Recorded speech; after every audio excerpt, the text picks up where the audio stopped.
Bom, o material que a gente vai usar agora é a apostila do... É um livro, né? Apostila do Chris Vallotton, que é o básico de profecia. No segundo ano a gente vai usar também o material dele chamado Avançado de Profecia. Esse material está disponível na editora Chara. Eu acho que a Ana já passou para eles, né, Ana? Então, é esse aí, esse aqui, gente. Bom, esse livro aqui, ele é fantástico, tá? É um livro muito bom. Eu acho que ele, assim, aborda temas primordiais, fundamentais, para que a gente possa, então, navegar em profecia com segurança e de forma bastante edificante, tá? Então, realmente é um livro que eu recomendo, é um livro que a gente usa, e, assim, não é a última palavra sobre profecia, né? Não é a última Coca-Cola do deserto, mas realmente é um livro que tem, assim, fundamentos muito importantes, amém? Então, sem profecia o povo perece. Eu me lembro que eu estava andando de kite, um dia, antes do carnaval, era 7h30 da noite, eu já devo ter contado isso para vocês, e estava uma água muito fria, vento muito forte, e eu, na pressa de entrar dentro d'água, esqueci de botar a segurança que, em último caso, se tudo der errado, o kite vai ficar agarrado em você, e você vai boiando até a beira, segurando uma boia gigante. E você pode fazer um barquinho com ele, né? E tentar usar ali a vela, ali. Enfim, tem uma série de recursos quando você está com kite. E eu estava muito longe, estava escurecendo, e eu voltei, e eu falei, puxa, eu vou dar um último bordo. Eu estava aprendendo ainda, né? E aí eu fui longe, porque afinal de contas era o último, né? Quando cheguei lá no final, não no final do mundo, né? Porque é o final do mundo. Mas lá longe mesmo. E aí, de repente, eu encostei em alguma coisa e meu kite fez puf! Foi embora. E eu estava com aquela prancha que afunda, né? Não é uma prancha que flutua, não tem nenhuma flutuação, não ia ajudar nada. E eu comecei a fazer assim, é claro, as pessoas não tem como te ver, né? Eu estava com roupa de borracha, eu acho. Água muito fria, muito vento, escurecendo. A terra lá longe. É um verdadeiro filme de terror. E assim, eu já tinha ficado em situações, eu navego desde criança, então eu já tinha ficado em situações no mar, assim, fazendo travessias, né? Eu fazia aquelas travessias em alto mar, em barco de competição de vela, né? E assim, já passei perrengues muito grandes, mas dessa vez realmente eu pensei que eu fosse morrer. Porque quando você está nadando no meio do mar, por mais que você saiba a direção, você não sabe se uma corrente te pegou, se alguma coisa está te levando para o outro lado, né? Você nada, e aí de repente eu comecei a ficar com medo. E o medo em alto mar, você começa a hiperventilar, você começa a travar, e é uma coisa terrível. E na hora, uma profecia salvou minha vida. Eu comecei a me lembrar de uma profecia que ainda não tinha se cumprido, eu tinha certeza que aquilo era de Deus. Eu comecei a falar, Deus, eu não tenho como morrer hoje. Está aqui a tua palavra. No meio do mar isso. No meio do oceano escurecendo. Está aqui a tua palavra. Eu não tenho como morrer hoje. Isso não se cumpriu na minha vida. Senhor, isso ainda não se cumpriu na minha vida. Precisa se cumprir na minha vida isso. E aí eu baixei minha cabeça, me acalmei e comecei a nadar. E não importa, vou nadar. E comecei a nadar. Até que eu cheguei na arrebentação e saí. Mas assim, aquela profecia salvou minha vida aquele dia. Sem profecia, o povo perece. E a profecia tem sido das coisas mais atacadas, né, ou mais mal usadas, né, na igreja neotestamentária. Obviamente, depois que a igreja... houve uma apostasia na igreja, né, depois de 300 depois de Cristo. Mas eu queria começar aqui lendo a introdução dessa apostila que eu acho maravilhoso. Diz assim, nos dias do profeta Elias se levantou um grupo de homens que eram chamados de filhos dos profetas. Estes homens viajaram por todo mundo conhecido, destruindo os poderes das trevas, desfazendo o caos nos reinos pagãos. Eles não tinham tolerância com comportamentos destrutivos dos reis iníquos, porém preferiram levá-los à retidão. Eles levantaram os mortos, curaram os enfermos, separaram as águas dos rios, destruíram falsos profetas, viram o avivamento ser espalhado em sua terra. Eles eram temidos por muitos e respeitados por todos. Eles andavam em pureza de Deus. e Deus era amigo deles. Hoje em dia, ao nosso redor, a destruição continua a crescer, alcançando aqueles que amamos e minando as funções do nosso país. Satanismo se espalhando assim como fogo, como vento. Médios paranormais riem na cara da igreja para demonstrando o poder maligno. O divórcio está destruindo as famílias, a violência comprometendo as crianças, doenças e enfermidades levam a vida de muitos. E as palavras do Senhor Jesus ecoam pela história. Digo-lhes a verdade, aquele que crê em mim fará também as obras que tenho realizado. Fará coisas ainda maiores do que esta, porque eu estou indo para o Pai. Em Atos 3:25, Pedro fala, vós sois os filhos dos profetas. Está na hora do corpo de Cristo se levantar e receber nossa herança. Nós devemos nos livrar das nossas complacências e restaurar os antigos limites da santidade e demonstrar o grande poder de Deus. Não podemos ficar satisfeitos com sermões ilustrativos, boa música, cultos amigáveis. Nós temos um chamado para ver o poder da escuridão ser quebrado e nossas cidades serem restauradas. Nos dias de Moisés, Deus demonstrou o seu poder para Faraó, mas Faraó contra-atacou, tendo seus feiticeiros repetindo os milagres de Deus. Então, Deus que habita nos céus, que tem todo o poder, atuou de forma extraordinária com milagres, que até os próprios feiticeiros de Faraó falaram, isso só pode ser de Deus. Não podemos repetir esses milagres. E, finalmente, Faraó foi derrotado pelo poder de Deus e deixou o povo ir. Eu acredito que o Faraó desse tempo está por deixar nossa cidade, enquanto Deus demonstra seu poder através de sua igreja. Estamos no meio do maior avivamento da história humana. Ainda existe a distância entre o que deverá ser e o que será. E essa distância é você. O que vai ser? Vocês são a ligação entre a fábula e a história de Deus. Vocês são os filhos dos profetas. Os enfermos, doentes, endemoniados, carentes, cegos, os perdidos, estão esperando para ver o que você aprendeu. Não os desaponte. Amém? Capítulo 1, propósito do ministério profético. O ministério profético está procurando tesouros. Tesouros.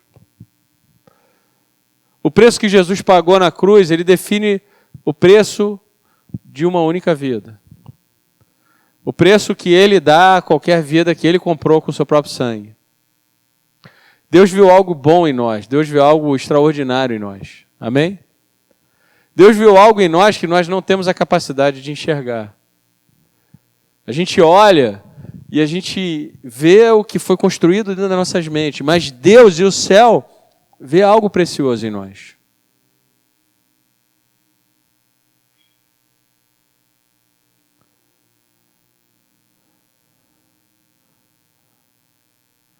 O verdadeiro ministério profético, né, ele está em busca disso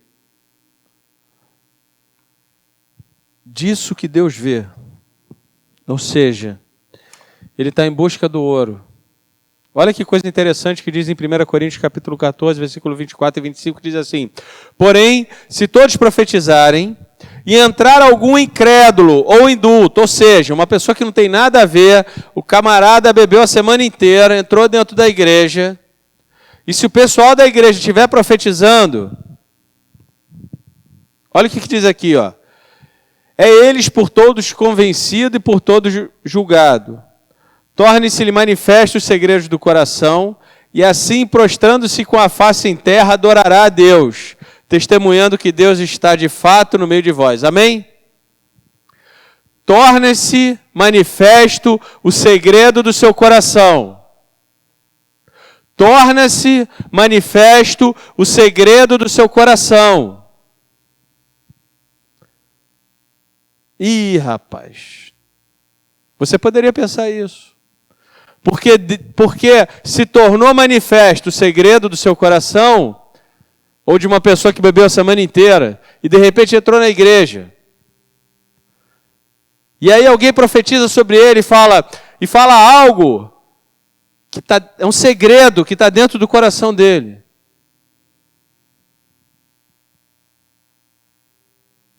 O que será esse segredo? Eu vi o que você fez, hein?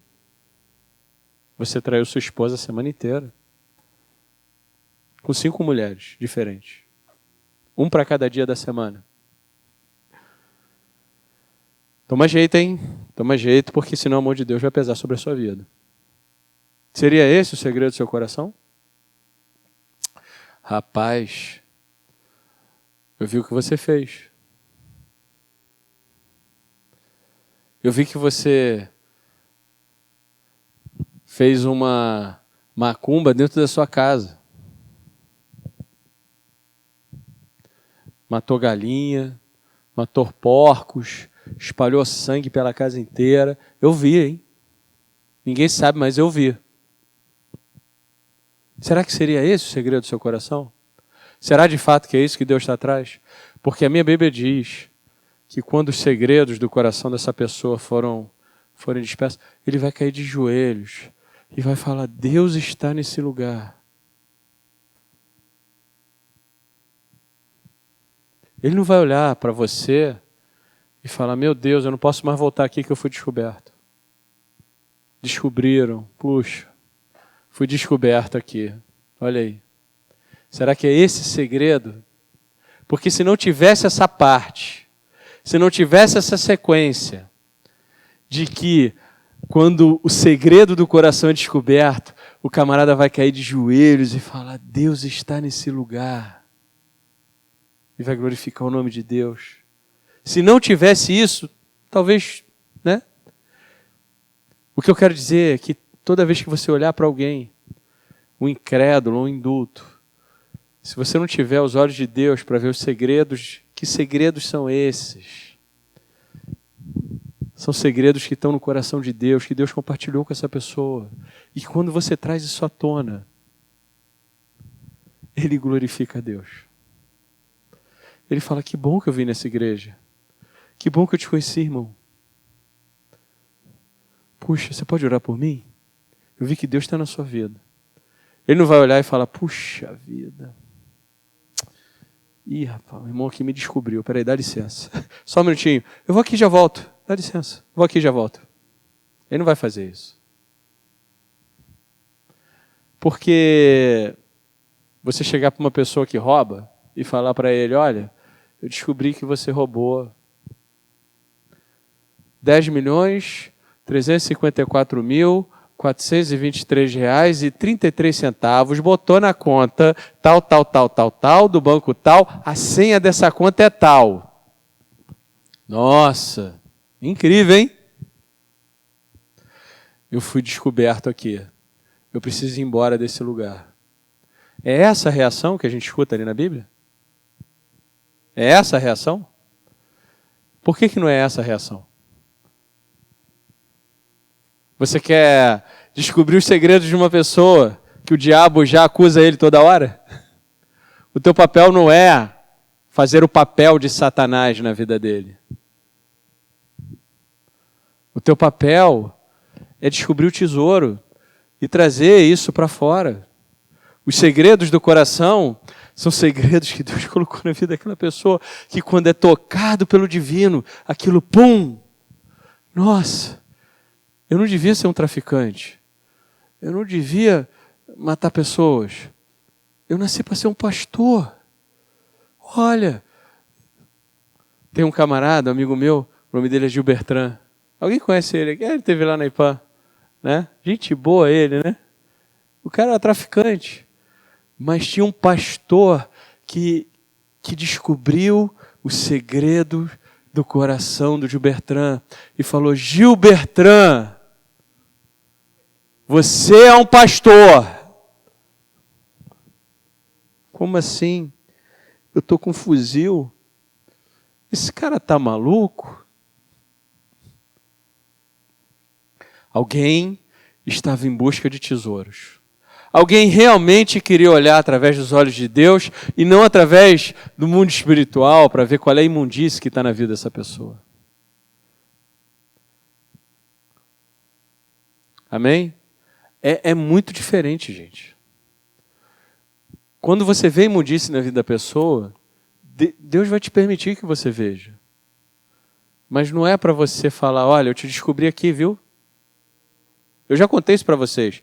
Na nossa igreja no Equador, um dia eu estava lá e Deus me falou, olha para aquela pessoa que está na porta lá de gravata distribuindo panfletos, folheto, dando bom dia para as pessoas. Falei, eu sei, o que tem, Senhor? Então, olha para ela. A primeira coisa que eu vi foi imoralidade sexual braba. Eu podia ter chamado o pastor e falar, pastor, olha aí, meu irmão, descobri um negócio aqui, ó. Cuidado com o fulano, hein? Eu podia ter falado isso. E você acha que ele ia falar, glória a Deus! Deus, cair de joelho e falar, aqui, irmão, sou eu mesmo, ele me descobriu aqui, glória a Deus! Tem uma coceira para a gente demonstrar o poder de Deus e achatar outra pessoa. Mas você não nasceu para isso. Você nasceu para levantar as pessoas. Porque é assim que Deus me trata. Deus tinha... Rapaz, se Deus me mostrasse, quando eu me converti, quem eu era, eu tinha morrido de ataque do coração na hora, não ia sobrar nada. Ia ser fulminante, talvez eu virasse pó. Talvez eu falasse, não! Eu não posso ser esse cara. Mas ele não me tratou assim. Ele falou, deixa eu te mostrar os segredos que eu coloquei no seu coração. Para ser quem eu sonhei que você fosse. Deixa eu te dar uma alternativa. Deixa eu te mostrar algo novo. E aí quando isso veio à tona, eu falei, não é possível. Não é possível que Deus seja tão bom pegar um cara ruim que nem eu. Não é possível. É muito diferente, gente. Amém? Todo mundo entendeu isso? Isso é muito importante. Quando eu me aproximei no dia seguinte daquele rapaz que estava na porta, eu cheguei para ele, posso orar por você? Pode. E aí eu declarei santidade sobre a vida dele, porque Deus me dá autoridade sobre isso. Amém? Quando Deus te mostra uma imundície, não é para você chegar para a pessoa e falar, puxa, eu sei que tem uma imundície na sua vida. Não, eu declaro santidade na sua vida. A gente estava no hospital, lá no centro da cidade, e aí tinha uma moça lá que a gente foi orar por ela. Éramos 6 pessoas, e aí a gente começou a orar pela vida dela, e Deus começou a dar tantas palavras extraordinárias. E foi incrível, né? Ela entregando ali a vida para Jesus e tal. E daqui a pouco, um irmão que não sabia que isso era importante, né? Não sabia essa diferença entre você ser um acusador e você ser alguém que vai declarar ao contrário do que você está vendo. Amém? Então ele virou, no final de tudo, para fechar, com chave de lata. O cara virou e falou assim, tem uma cabeça de não sei quem enterrado no seu jardim, né? Eu vi, hein? Na hora eu vi quando o coração dela fez clac, clac, clac, clac, clac, clac, fechou. Fui descoberta aqui. Ela realmente tinha enterrado uma cabeça de sei lá de quê. Mas ela estava acabando de conhecer o Deus verdadeiro. Ele podia simplesmente ter falado, Senhor, ela selou um acordo contigo, ela selou uma aliança contigo.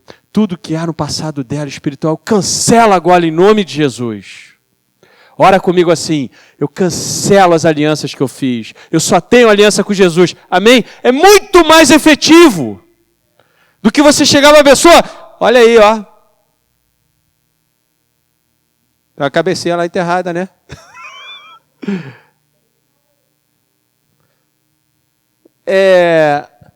Você se sente muito poderoso. Nossa, eu descobri, hein? Descobri o que você anda fazendo. Mas Deus não te mostra coisas para que você, então... Deus te mostra coisas porque Ele é seu amigo. Às vezes Ele vai te mostrar coisas. Muitas vezes Ele me mostra. O fulano tá mal mesmo. Tá mal mesmo. Ora por ele, Rodrigo. Deus não te mostra coisas para você... tem uma vantagem aqui sobre a sua vida. Que é isso, irmão? Ainda bem que Deus não trata a gente assim, né? Amém? Quando você der uma palavra profética para alguém, essa pessoa rejeitar, é porque você deveria ter medido, pensado antes de falar. A gente vai falar um pouco sobre isso.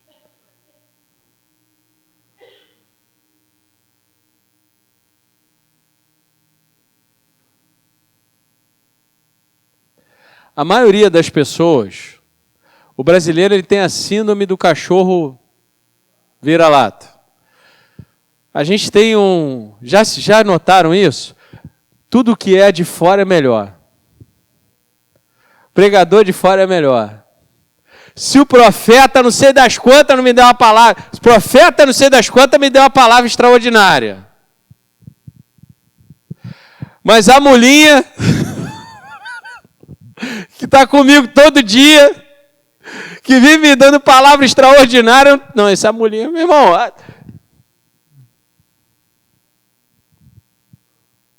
As palavras que Deus me deu através da vida de crianças são extraordinárias.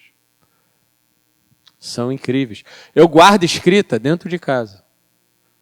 Lá no meu escritório. De vez em quando eu olho lá, eu falo, nossa, é incrível. Confirma exatamente o que está no meu coração. Então a baixa autoestima, vocês vão encontrar muitas pessoas com baixa autoestima. A maioria delas. Porque elas não sabem quem são.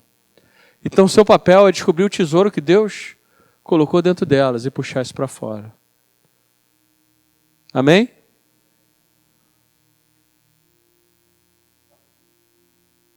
Mas daí você pode falar, puxa, mas a grandeza produz orgulho? É só você pensar o seguinte, né? Você vai chegar para você olha um quadro e você fala, puxa, aquele quadro é horroroso. Você acha que você está falando mal de quem? Você está falando mal do pintor. Você acha que Deus faz coisa meia boca? Orgulho é você virar as costas para Deus. Orgulho é você se achar autossuficiente. Orgulho é você esquecer de Deus na sua vida e achar que você, pelo seu próprio braço, você é o cara. Isso é orgulho. Mas o poder de Deus não faz ninguém orgulhoso. A verdadeira graça de Deus não transforma pessoas orgulhosas. Glorifica a Deus, amém?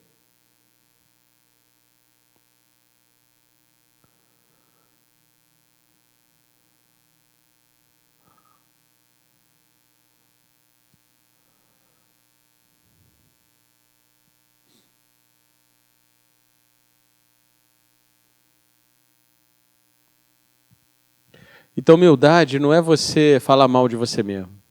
Humildade é você glorificar a Deus. Falar da grandeza de Deus. Ser coparticipante da natureza divina. E as pessoas veem Deus na sua vida. Cristo em nós, esperança de glória. Glória a quem? Glória a Deus. Amém?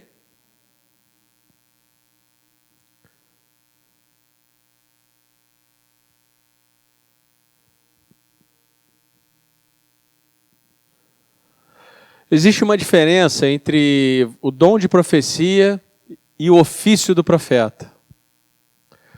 Eu queria falar um pouquinho disso.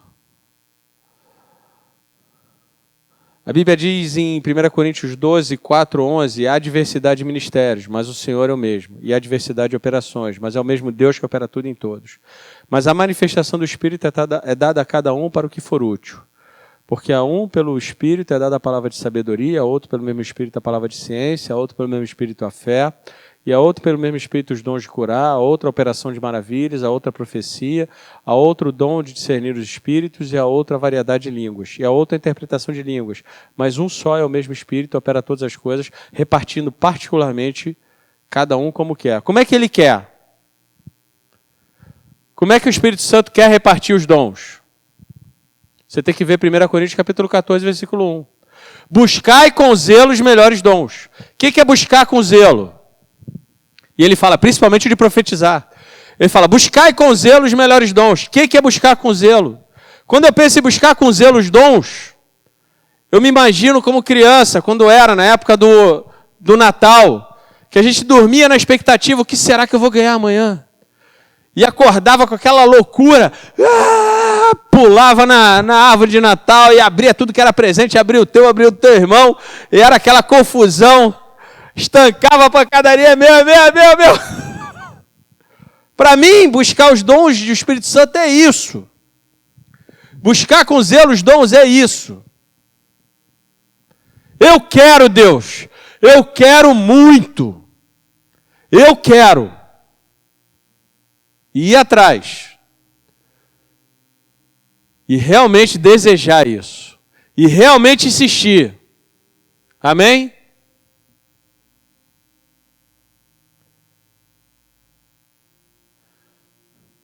É um dom, não um prêmio.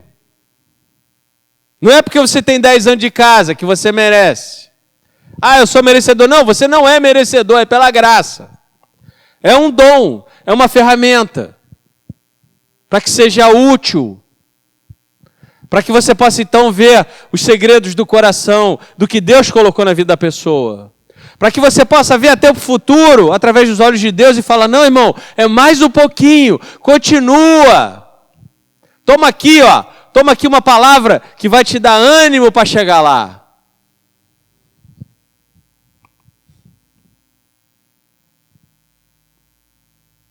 A gente não conquista esse dom, a gente pede. A gente pede, Deus, eu preciso desse dom. Eu preciso do dom de discernimento de espíritos, eu preciso. Eu preciso do dom de milagres. Senhor, eu preciso desse dom. Senhor, eu estou indo para a China, eu preciso falar chinês. Faz um download aí, eu preciso.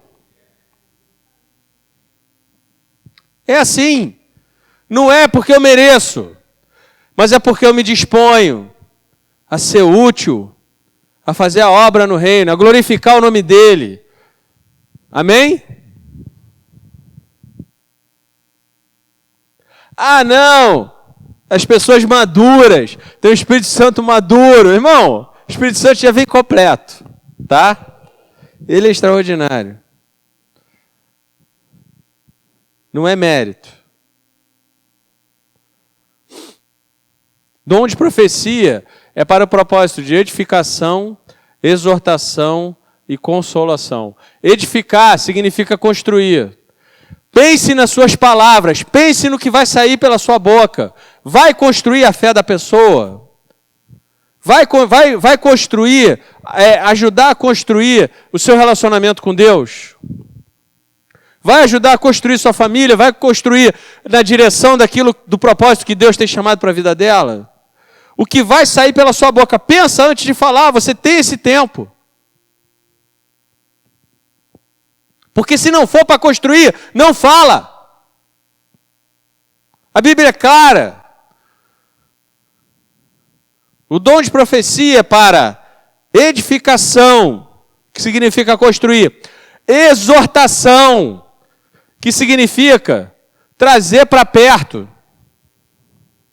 Não o cabo de energia, a pessoa. Trazer para perto de Deus. Trazer para perto. O que vai sair da sua boca vai aproximar ela de Deus? Ou ela vai ficar com medo de Deus? Eu já botei medo em tantas pessoas. Eu já falei tanta coisa que não construiu nada na vida da pessoa, deixou ela constrangida. Eu já passei por isso. Por pessoas que eu amo muito. Muito.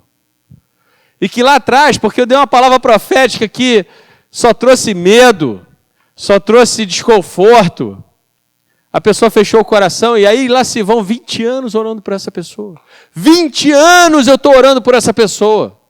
Que estava aqui, ó, que Deus entregou na minha mão. Mas eu não sabia o que fazer, então eu achava que eu deveria profetizar desse jeito. Olha como eu sou poderoso, olha como eu sei o que você está fazendo.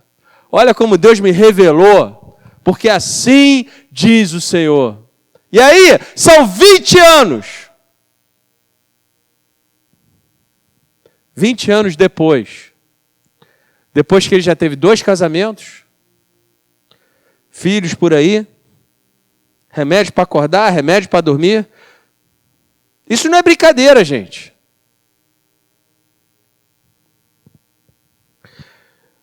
Edificação significa construir. Exortação, trazer para perto. Consolação significa animar. O que vai sair da sua boca vai animar a pessoa.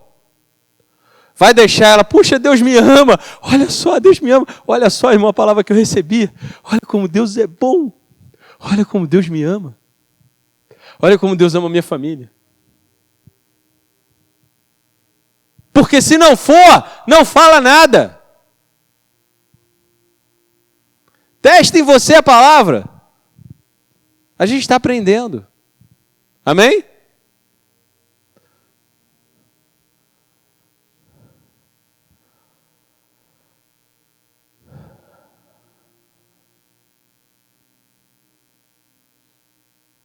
O objetivo do dom de profecia é trazer o melhor para fora.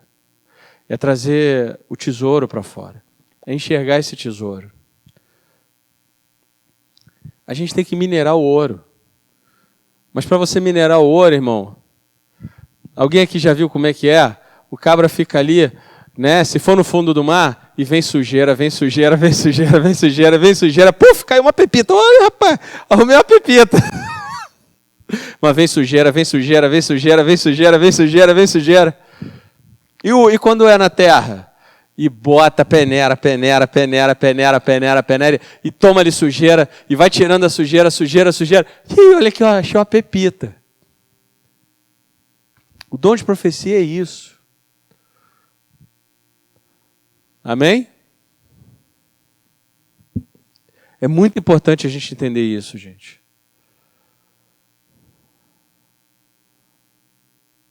É você dar graça para alguém, para ela resolver seus problemas.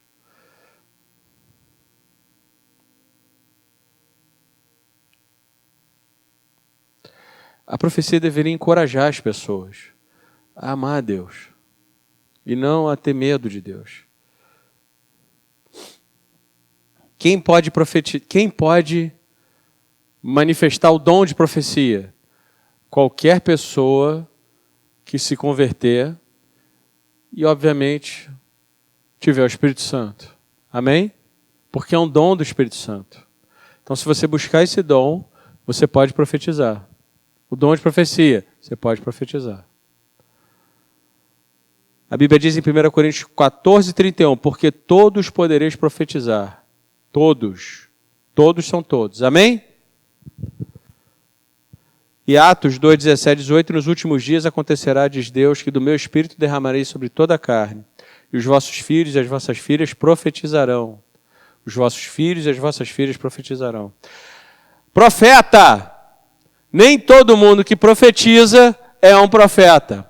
Porque você tem o dom do Espírito Santo, você tem o dom que vem de Jesus, e você tem a unção. 3 tipos de poder. O dom do Espírito Santo, o dom que vem de Jesus e a unção. O dom do Espírito Santo, você pede a Deus e Deus te dá. O dom que vem de Jesus. Fala, Zé. Tudo bom? O dom que vem de Jesus, você pede a Deus e Deus é que sabe se Ele te dá ou não.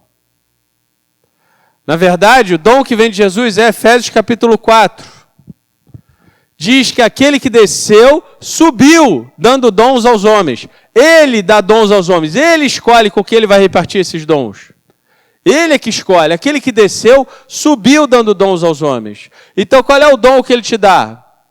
Ele fala que ele chamou uns para apóstolos, outros para profetas, outros para evangelistas, outros para pastores, outros para mestres. Ah, eu quero estudar para ser pastor.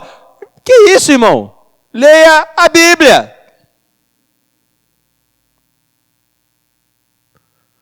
Tem pastor que se mata aí que nunca foi chamado para ser pastor. Tem um monte de gente que me chama de pastor e eu falo, irmão, eu não sou pastor. Me chama de Rodrigo, eu prefiro. Ô pastor, tu vai na igreja, virou. O camarada pregou uma vez. Ô pastor! Virou sinônimo de ô senhor. Ô, sei lá. Em vez do cara falar, ô pregador, não, ele fala, ô pastor. É como se fosse um senhor Rodrigo. Ah, eu estou te chamando com respeito, sei lá. Mas a Bíblia diz que aquele que desceu subiu dando dons aos homens. Efésios capítulo 4. uns para apóstolos. Ele é que decide quem que vai ser o apóstolo, quem que vai ser o profeta, quem que vai ser o mestre, quem que vai ser o pastor. É ele que decide quem vai ser o evangelista, é ele que decide. O dom do Espírito Santo você pode pedir. A Bíblia diz que você deve pedir. 1 Coríntios capítulo 14, buscai com zelo os melhores dons. O dom de Jesus, esse você não tem como pedir. Jeremias, Senhor, eu sou muito novo. Você já é meu profeta. Ainda na barriga da sua mãe. Ali é Deus que decidiu. Jesus pegou e falou, olha, vocês são pescadores, vem, eu vou ensinar vocês. Você é um cobrador de impostos. Não, vou dizer para vocês quem vocês são. Jesus é que escolheu. Ele escolhe. Você pode se imaginar? Você poderia imaginar uma cena, tipo, o camarada chegou e falou, não, eu também fui chamado para ser apóstolo, eu creio. Eu também sou apóstolo. Eu sou apóstolo. Aí, ó, não vai me chamar não, Jesus? E aí? Não vai botar a mão na minha cabeça, não? Olha quantas pessoas me seguem. Olha quantas igrejas eu tenho. Eu era pastor, mas agora eu sou apóstolo. Um dia eu fui pastor. Você pode imaginar essa pessoa chegando para Jesus? Eu sou um dos 12. Não, já que tem 12, eu vou ser o 13º. Tamo junto, hein? É uma piada, né, irmão?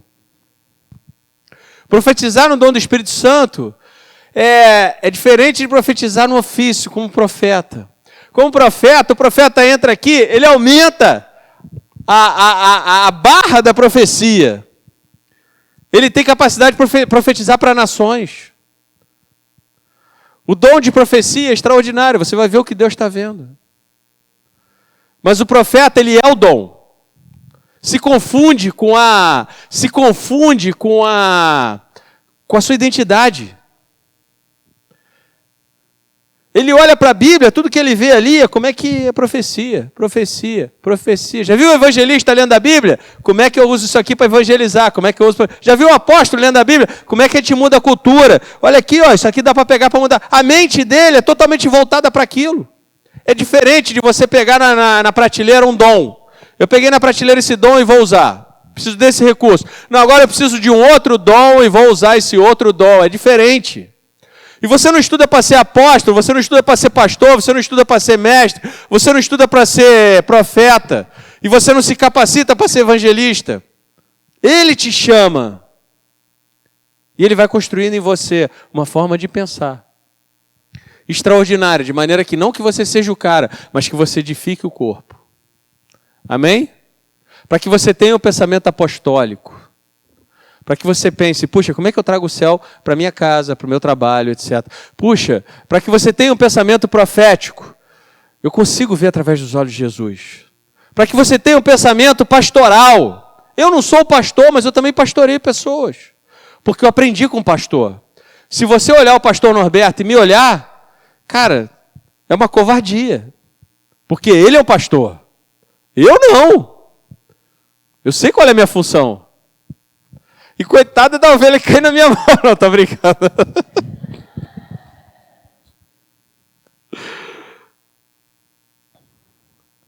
O profeta equipa a igreja para ter olhos para ver, ouvidos para ouvir. Amém? É um chamado de vida. E normalmente o profeta, ele nasce, quando ele nasce de novo. Ele nasce quando ele aceita Jesus.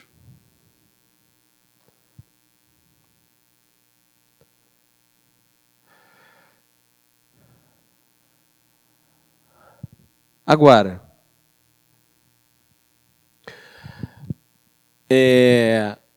mesmo assim, ele vai ter que crescer em intimidade com Deus. Amém?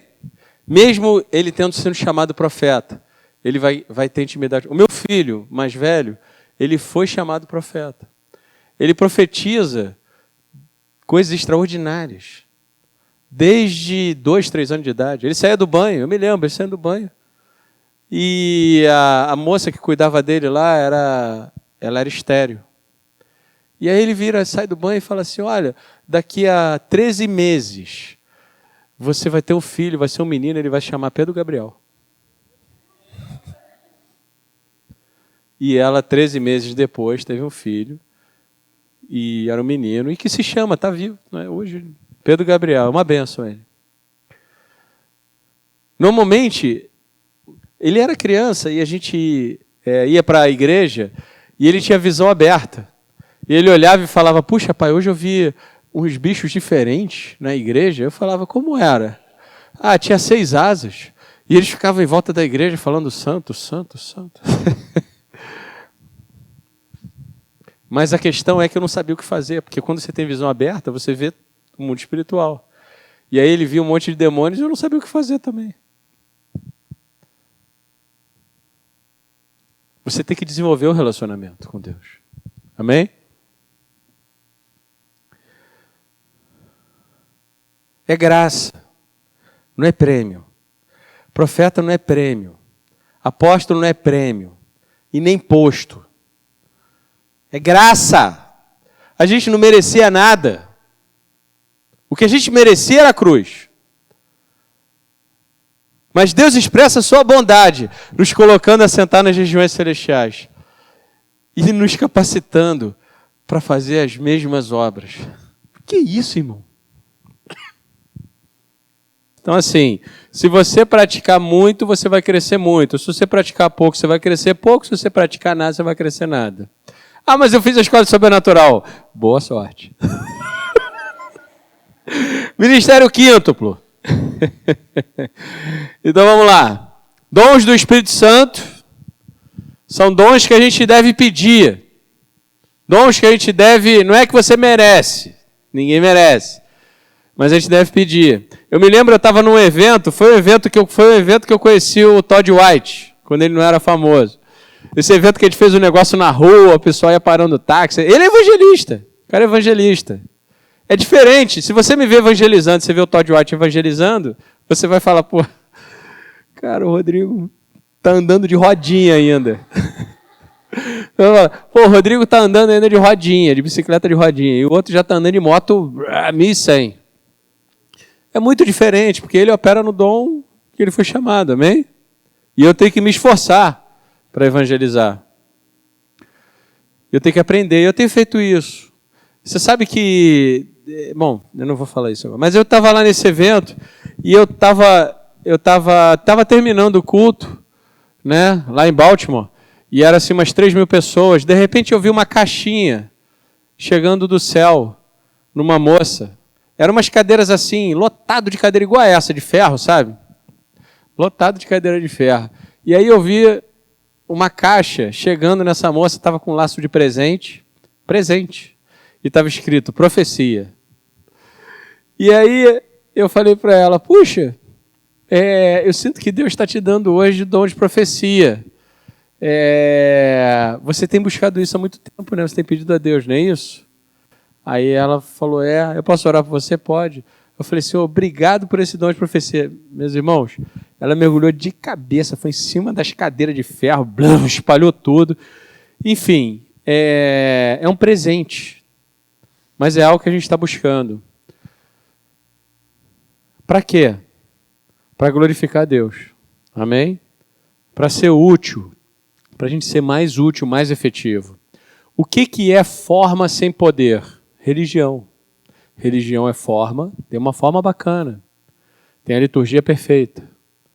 Tem um culto incrível, mas não tem poder. E o outro dom é o dom de Jesus, Efésios capítulo 4.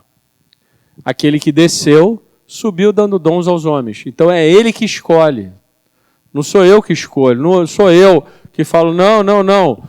Eu escolho ser pastor. E agora que eu tenho 100 igrejas, eu quero ser apóstolo. Isso não existe, gente. Eu estou estudando para ser pastor. Já estudou para ser pastor? Só depois que você estudar para ser pastor, você vai poder ser pastor. Eu não estou falando que você não deve estudar. É uma bênção que você estude. É uma bênção que você se prepare. Mas ser pastor depende de Jesus querer. Porque é Ele que escolhe, não você. Qual é a diferença do ministério quíntuplo? E o ministério quíntuplo, né, Efésios capítulo 4, diz que Ele deu uns para apóstolos, profetas, para a edificação, tem um alvo, tem um objetivo. Ele ungiu essas pessoas para a edificação do corpo de Cristo, para que alcance a estatura do varão perfeito. É para que essas pessoas se desenvolvam naquilo que eles receberam de Deus, para que eles sejam essa bênção na igreja, para que eles trabalhem em conjunto, para que a gente possa então, para que o corpo de Cristo possa ser edificado. Então, como é que é isso? No mundo, a pirâmide é assim. Quem está embaixo está pressionando porque só dá para chegar um lá em cima. Então o vendedor pressiona o supervisor, que pressiona o gerente, que pressiona o supervisor do gerente, que pressiona o diretor, que também pressiona, está todo mundo pressionando para chegar lá em cima. Mas no reino não é assim. No reino é assim, ó. O maior se fez carne, deixou a sua realeza e virou para os apóstolos e falou: olha, hoje eu vou lavar seus pés. Então, é Jesus empurrando os apóstolos, profetas, mestres, pastores, evangelistas, que empurram presbíteros, diáconos, líderes, que empurram os filhos de Deus para que eles alcancem aquilo que Deus chamou eles para serem antes da fundação do mundo. Não se trata de ter um ministério bacana, se trata de formar pessoas incríveis.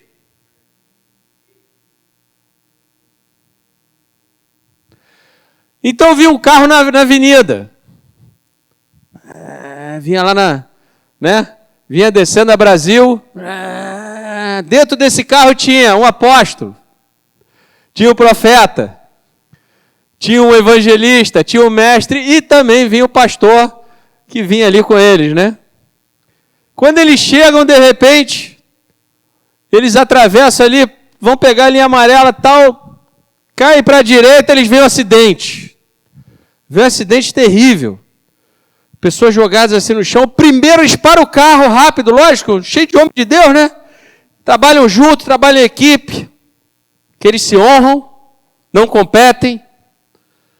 E aí, eles chegam ali, eles olham e falam: primeiro a sair do carro, pastor. Claro. Ele vai ali olhar, ver se o pessoal está bem. E aí, vamos ver se tem alguém vivo aqui, se tem alguém precisando de ajuda. Esse é o pastor, primeiro a sair do carro. O segundo a sair do carro é o mestre. Ele quer entender o que aconteceu. Como é que velocidade as pessoas vinham? Por que eles bateram? Como é que pode ser evitado isso daqui para frente?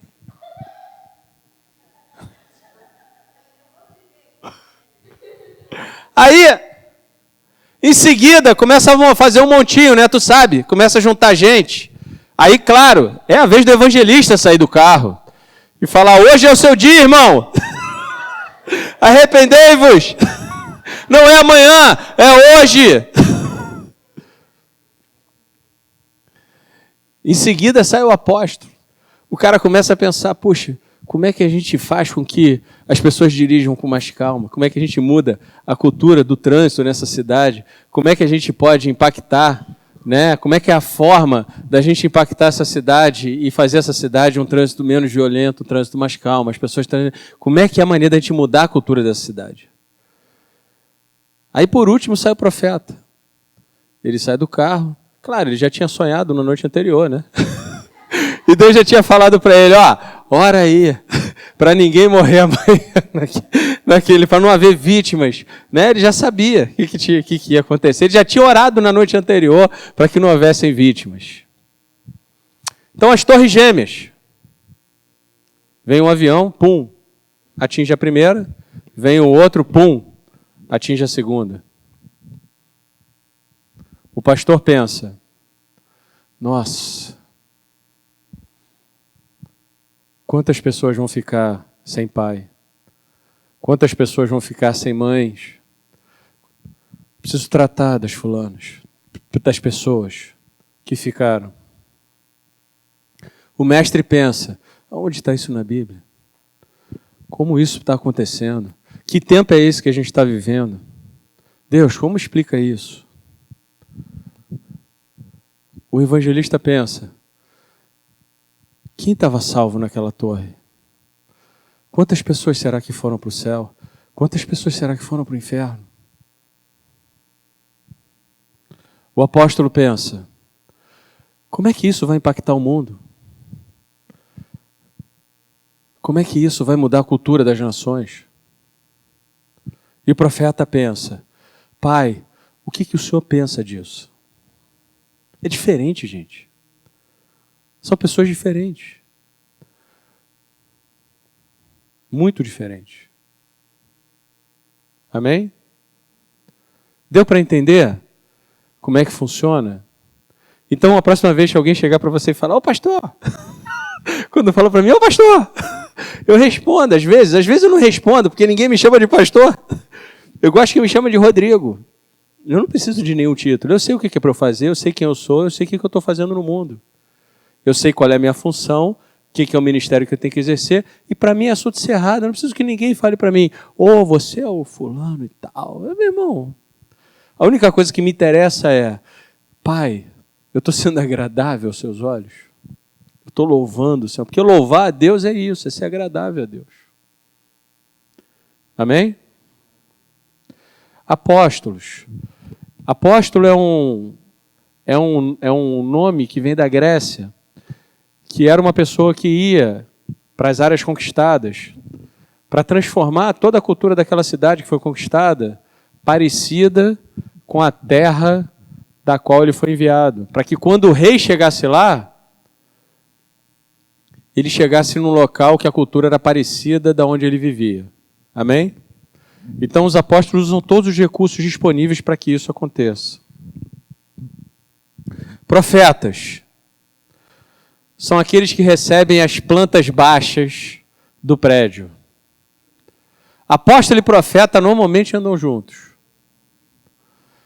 Eles recebem, são os arquitetos que falam, aqui é a coluna, aqui vai ser a coluna, aqui não vai ter coluna não, pode quebrar, não tem problema.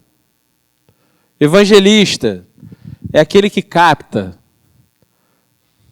tem a preocupação com os perdidos. O tempo todo a mente dele está voltada para isso. Pastor. O pastor é aquela pessoa, o pastor do Novo Testamento, o pastor de Cristo, deveria ser aquela pessoa que pega o cara todo quebrado, irmão, todo ferrado, e limpa, bate, limpa, ajuda, e levanta, caiu de novo, não, levanta de novo, e ajuda. Pá, agora você está bem, agora vai. E não ficar, não, olha aqui, agora você é meu. Não, agora você vai em direção ao seu destino. E o mestre é o que dá fundamento. A gente tem um mestre lá na nossa igreja de Miami. É interessante conversar com ele. Ele usa uns exemplos que tu fala, da onde que esse cara tirou isso? É impressionante. Quando eu tive a oportunidade de estar com ele, ele vinha muito ao Brasil também, às vezes eu ia lá, e eu gostava de dormir na casa dele e tal. Eu amo conversar com ele, porque o cara tira uns negócios assim que tu fala, cara, onde que tu pensou isso? Como que tu tá conseguindo me... Cara, agora eu entendi. Amém? Paulo não falou, eu tenho a mente de Cristo. Ele falou, nós temos a mente de Cristo. Amém? A gente recebeu o equilíbrio e a perspectiva necessária para que a gente possa, então, glorificar o nome do Senhor. E ser valioso e valoroso no corpo de Cristo.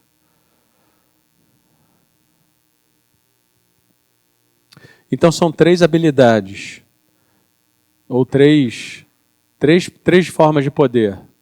2, Deus dá e Deus não tira. Os dons do Espírito Santo, Deus dá e Deus não tira. O dom de Jesus, Deus dá e Deus não tira. E tem a unção. Toda vez que vocês veem a unção, E o Senhor ungiu Davi para ser rei. O Senhor me ungiu para... Toda vez que você vê essa palavra, tem um propósito específico pelo qual a pessoa foi ungida. Ungiu para, por exemplo, para ter sabedoria para construir a Arca da Aliança. Ungiu tem um objetivo. E se você não vai nessa direção, a unção vai e é a única que Deus tira. Deus dá, Deus também tira. Eu estou falando isso para vocês porque tem muita gente que confunde identidade com dom. E eu conheci pessoas que estão no 3º ou 4º casamento, que tem dom, por exemplo, de palavra de conhecimento, que você fica impactado. A pessoa tem um dom de palavra de conhecimento extraordinário. A vida é destruída, o caráter ferrado. Mas por quê? Porque Deus dá e Deus não tira. Está lá. E no momento em que esse dom é acionado, ele funciona. Amém?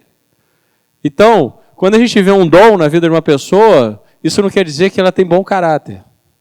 Isso não quer dizer que ela deva ser seguida. A gente deve seguir pessoas que têm compromisso com Deus, que têm compromisso com o Espírito Santo, que manifestam também, obviamente, manifestam os dons para nos ensinarem, mas que têm bom caráter. Amém?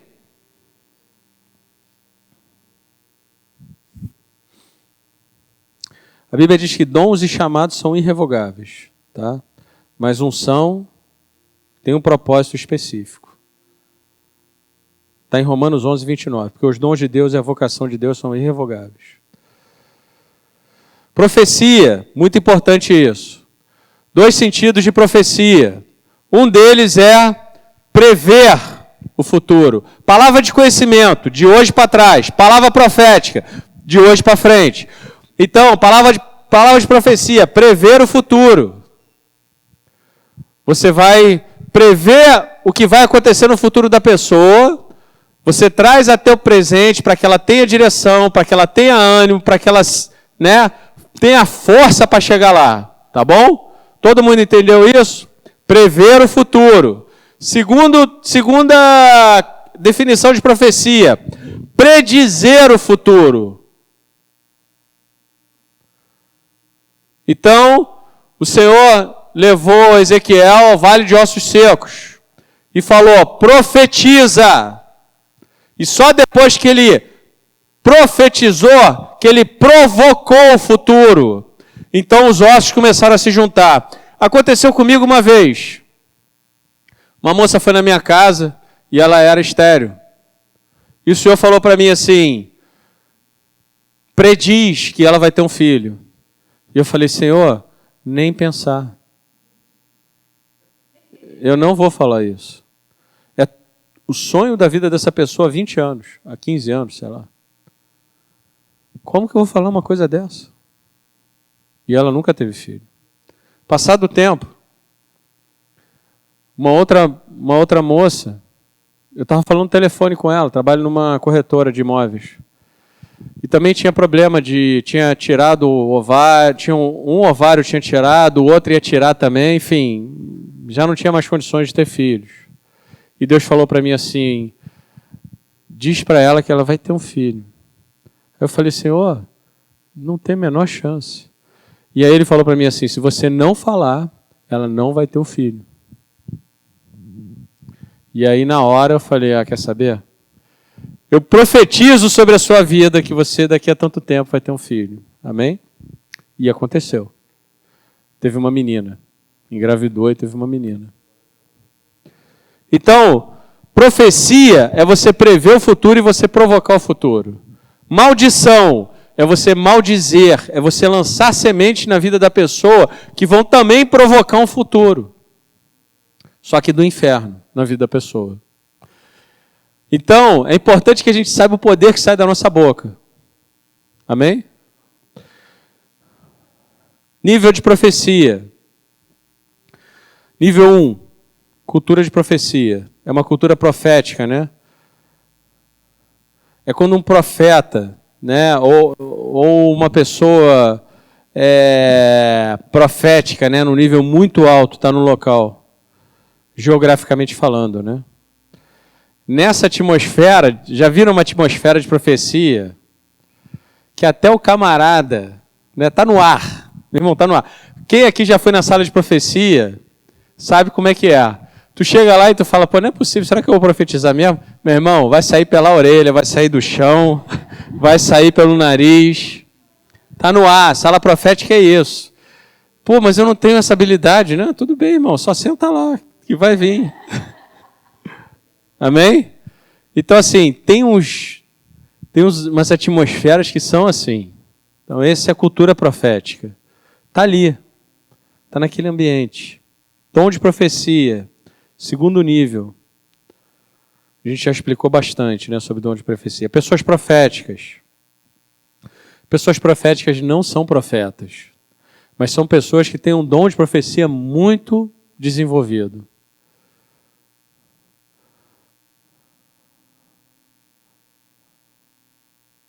Tem relacionamento com Deus extraordinário. Profetas e profetisas é o nível mais alto de profecia, qual também já falei bastante aqui. 3 partes importantes da profecia. Muito importante isso, gente. 3 partes importantes. Se você errar uma dessas 3 partes, por isso que a Bíblia diz que toda palavra profética deve ser julgada. Por que a palavra profética deve ser julgada? E por que você não tem que falar assim diz o Senhor? Se você falar assim diz o Senhor, como é que você vai julgar? Se Deus falou, irmão, está falado, né?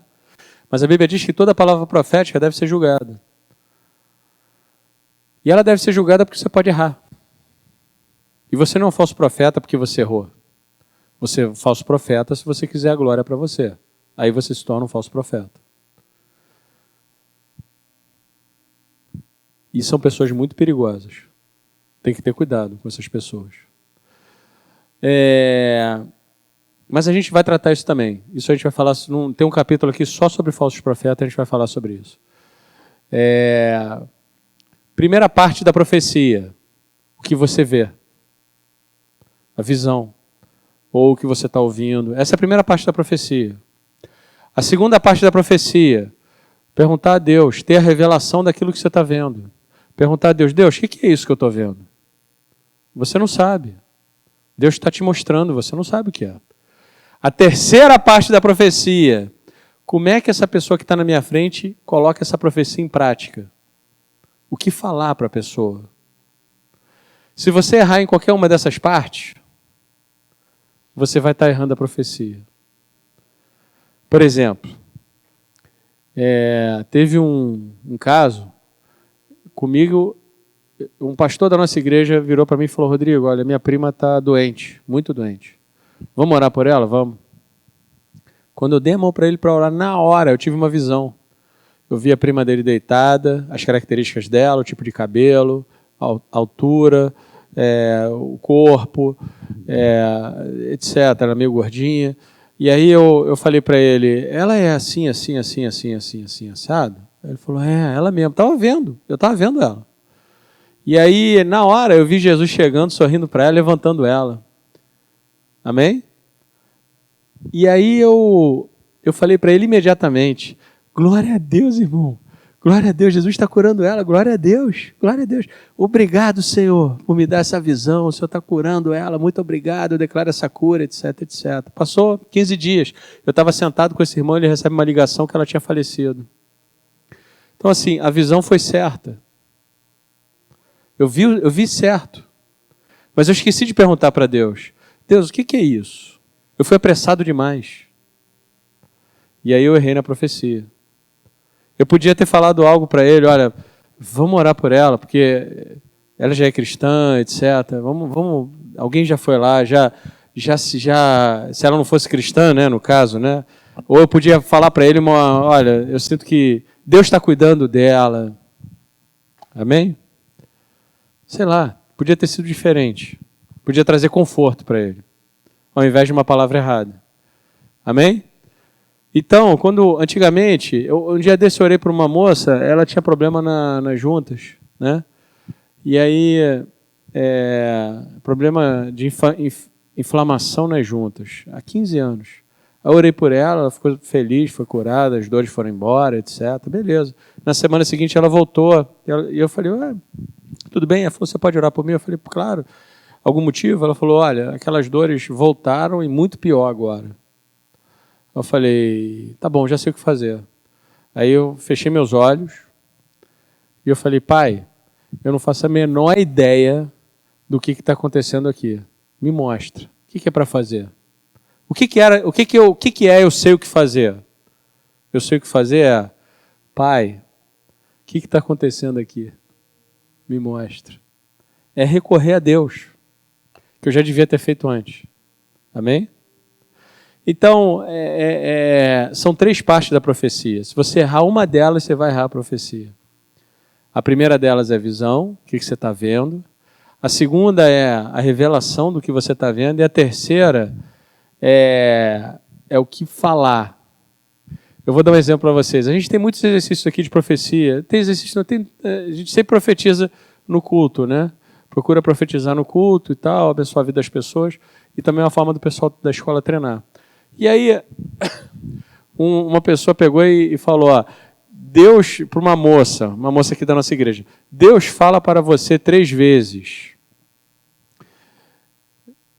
Apega-se a mim, apega-se a mim, apega-se a mim. Amém? E a pessoa, glória a Deus. Sei lá, irmão, apega-se a mim, apega-se a mim, apega-se a mim. Beleza. Sabe o que a pessoa interpretou? Ela era apaixonada por um rapaz. E ela interpretou que Deus estava dando a confirmação 3 vezes que ele ia casar com ela. Olha só. Não, vocês estão rindo, isso não é brincadeira, não. Aí, de repente, esse camarada me adentra a igreja com uma namorada que ficou noiva dele e que depois eles casaram. O que aconteceu com essa moça? Saiu da igreja. Quê? Eu não escutei. Deve ter sido engraçado. Depois você me fala. Pegue-se a outra. Pegue-se a Jesus. Ele falou, pegue-se a mim. 3 vezes. Revelação, interpretação e aplicação. 3 partes da profecia. Se você errar uma delas, você errou a profecia. Outra coisa importante. Você está ali, Deus está mandando brasa. Você está ouvindo? De repente, Deus para de falar. Pare também. Amém? É uma boa. Bom conselho esse. Outra coisa. A gente, às vezes, se sente no dever de interpretar. Nem sempre Deus vai te dar a interpretação. Olha, eu sinto no meu coração que Deus quer liberar perdão. Eu sinto. Já aconteceu de eu ver uma pessoa afundando. E eu perguntei, Deus, o que é isso? E nada. E eu vi uma determinada cena, né, da vida da pessoa, e eu não entendi o que era. Mas aí quando eu compartilhei com ela, aquilo foi BUM! Foi um impacto na vida dela. E ela entregou a vida para Jesus após aquilo. Mas a gente não tem obrigação de interpretar. Às vezes Deus vai te dar, às vezes não. Mas você compartilha com a pessoa e pergunta, faz sentido isso para você? Se você falar, assim diz o Senhor, outra coisa, nem só porque Deus te revelou algo que é extremamente precioso, impactante, poderoso, né, na vida de uma pessoa, que às vezes é para todo mundo.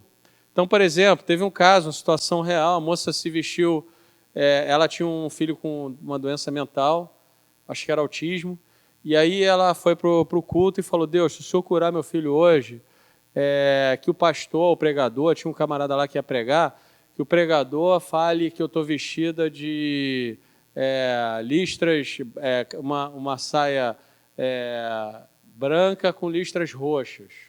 E, na verdade, ela estava se vestida com uma saia amarela. Tá? E aí, desculpa, fale para o pastor que eu estou vestido com uma saia, listras brancas, branco com listras amarelas. E ela estava vestida, acho que com uma saia roxa, uma coisa assim. E aí, no meio do culto, o irmão virou e falou, olha, moça, Deus está me incomodando aqui, está dizendo que a senhora pode ficar de pé? Eu sinto do Senhor que Ele está me incomodando, Ele está falando para dizer para a senhora está vestida com uma saia branca com listras amarelas. E aí a mulher começou a gritar, a chorar, glória a Deus! Ninguém entendeu nada, né? Mas aí o camarada que estava pregando se empolgou, né? E todos estão vestidos de amarelo, veio aqui à frente. É para um às vezes, irmão. Tá certo? Mas eu creio que a palavra de Deus é tão poderosa que quando eu vejo uma profecia para alguém que é maneira, eu vou lá e eu pego para mim também. Eu falo, isso aí serve para mim também, Senhor. Obrigado.